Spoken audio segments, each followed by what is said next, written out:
Untuk jenis penjaminan selain jaminan kesehatan, yang pertama yaitu ada jaminan kecelakaan kerja, kemudian ada jaminan pensiun, kemudian jaminan hari tua, dan jaminan kematian. Nah, untuk jaminan kesehatan yang dijamin oleh BPJS Kesehatan, itu ada yang manfaatnya tidak beririsan dan ada yang beririsan.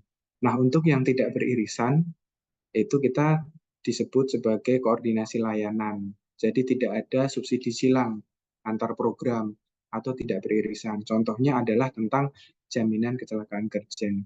Yang perlu kita ketahui juga definisi dari jaminan kecelakaan kerja sebagai contoh yaitu kecelakaan yang timbul pada saat yang pertama dia sedang bekerja. Kemudian yang kedua pada saat perjalanan ke tempat kerja ataupun pulang dari tempat kerja menuju ke rumah. Kemudian yang ketiga, kecelakaan pada saat pekerja tersebut sedang menjalankan tugas atau dinas. Kemudian yang berikutnya adalah jaminan pensiun. Itu juga bukan merupakan manfaat yang beririsan. Yang ketiga, jaminan hari tua dan jaminan kematian, yang semuanya dikelola oleh BPJS Tenagakerja, PT Taspen, dan PT Asabri. Kalau dia masuk kategori pekerja selain ASN dan TNI Polri, maka dijamin oleh BPJS Ketenagakerjaan.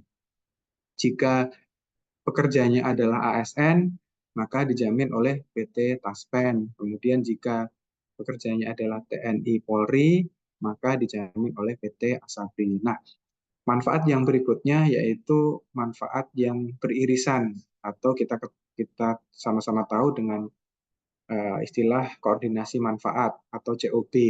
Nah, di skema COB ada dua hal ya. Yang pertama ada asuransi kesehatan tambahan, AKT itu biasanya asuransi swasta. Kemudian yang kedua adalah PT Jasara Harja. Nah, PT Jasara Harja ini menjamin kasus-kasus kecelakaan. Jadi, baik masuk kategori kecelakaan lalu lintas, kecelakaan kerja, penjamin pertamanya adalah PT Jasara Harja sampai dengan batas waktu nominal penjaminan. Selebihnya dijamin oleh BPJS Kesehatan atau badan penyelenggara yang lain. Tadi ada BPJS Tenagakerja, PT Taspen, dan Asabri. Nah, berdasarkan Undang-Undang Nomor 40 Tahun 2024, kemudian muncullah PP Nomor 44 Tahun 2015, kemudian ada revisi dari Peraturan Presiden Nomor 82 Tahun 2019, maka diaturlah skema yang merupakan perubahan kedua dari PP Nomor 44 tentang penyelenggaraan program jaminan kecelakaan kerja dan jaminan kematian. Jadi skemanya kalau selama ini penjaminan awal itu dilakukan oleh BPJS Kesehatan, maka dengan keluarnya PP 49 tahun 2023, penjaminan untuk kasus dugaan kecelakaan kerja dijamin oleh BPJS Tenaga Kerja. Nah, bagaimana teknisnya nanti akan kami coba sharingkan untuk flagging pada penerbitan SEP.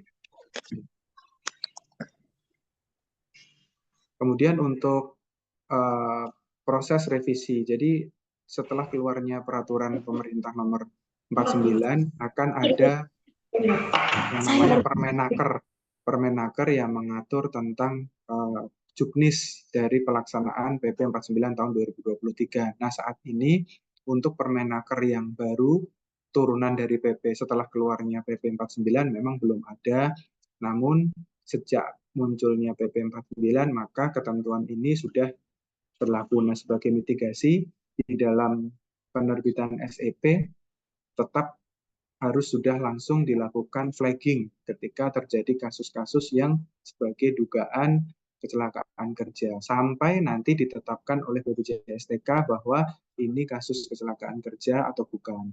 Jika kasus kecelakaan kerja, maka penjaminan tetap dilanjutkan sebagai penjaminan oleh BPJSTK.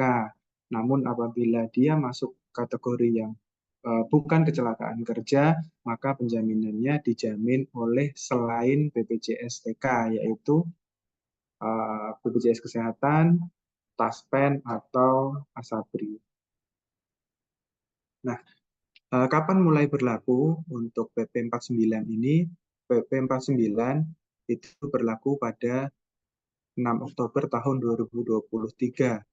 Nah, dalam pasal 2, program jaminan kecelakaan kerja dan jaminan kematian itu diselenggarakan oleh BPJS Tenaga Kerja. Ya. Jadi kalau masuk kategori kecelakaan kerja, yang menjamin adalah BPJS Tenaga Kerja. Nah, siapa yang menetapkan ini kecelakaan kerja atau bukan? Nah, kalau dia kasus dugaan kecelakaan kerja, maka yang menetapkan kasus ini masuk kategori kecelakaan kerja atau bukan adalah BPJS Ketenagakerjaan. Nah, kemudian untuk program jaminan kecelakaan kerja bagi pekerja yang bekerja pada penyelenggara negara yang berstatus CPNS, PNS, pegawai pemerintah dengan perjanjian kerja, prajurit TNI, anggota kepolisian, kemudian prajurit siswa, serta peserta didik kepolisian negara Republik Indonesia diselenggarakan sesuai dengan ketentuan yang diatur dalam peraturan pemerintah yang tersendiri.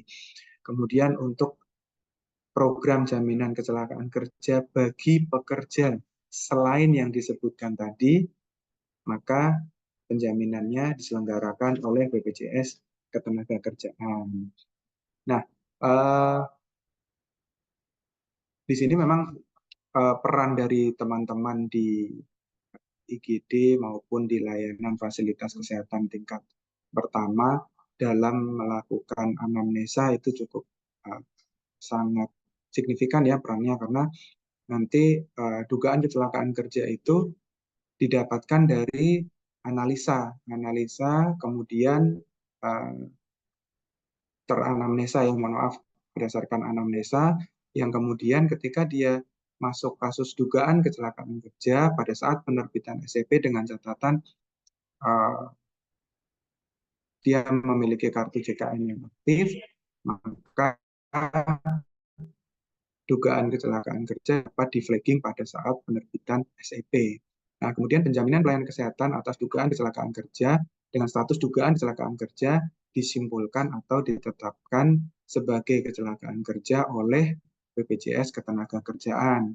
Ya, dengan batas waktu paling lambat adalah 30 hari ya, sejak laporan.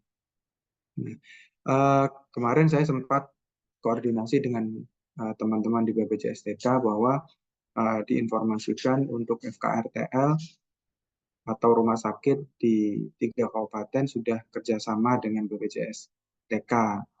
Nah, kemudian poin yang berikutnya, kasus dugaan kecelakaan kerja dapat dilakukan pada fasilitas kesehatan yang bekerja sama atau tidak bekerja sama dengan BPJS Tenaga dan atau BPJS Kesehatan. Jadi kalau misalkan ada vaskes yang atau rumah sakit yang tidak kerjasama, dia tetap bisa melaporkan kasus dugaan kecelakaan kerja. Namun di 3 kabupaten yaitu Sika, Flores Timur, dan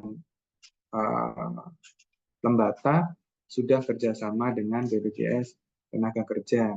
Nah, mungkin nanti yang perlu saya tanya untuk klinik Teresia ini, apakah sudah bekerja sama atau belum, karena baru sebagai mitra dari BPJS Kesehatan. Kemudian yang berikutnya, kasus kecelakaan kerja sampai dengan disimpulkan atau sudah ditetapkan sebagai kecelakaan kerja, maka penjaminannya dibayarkan oleh BPJS Tenaga Kerja. Yang selama ini terbalik, kalau selama ini semua dibayarkan dulu oleh BPJS Kesehatan, namun dengan munculnya PP 49, maka penjamin pertama kasus dugaan kecelakaan kerja adalah BPJS Tenaga Kerja. Nah, untuk penyakit akibat kerja, ini yang saat ini masih perlu pembahasan lebih lanjut karena juknisnya juga masih sedang dibahas. Nah, penyakit akibat kerja ini yang menentukan tetap penetapan status atau dugaan kasus penyakit akibat kerja adalah dokter yang menangani. Jadi, namun itu masih masuk kategori dugaan. Nah, siapa yang nanti memutuskan bahwa ini masuk penyakit akibat kerja atau bukan, tetap oleh BPJS Tenaga Kerja. Jadi sifatnya sama dengan kecelakaan kerja, bahwa penyakit akibat kerja ini juga dijamin oleh BPJS Tenaga Kerja terlebih dahulu sampai dengan ditetapkan paling lambat adalah 30 hari sejak laporan diterima oleh BPJS Tenaga Kerja. Ya, baik, mungkin itu yang dapat saya sampaikan. Kurang lebihnya saya mohon maaf. Terima kasih.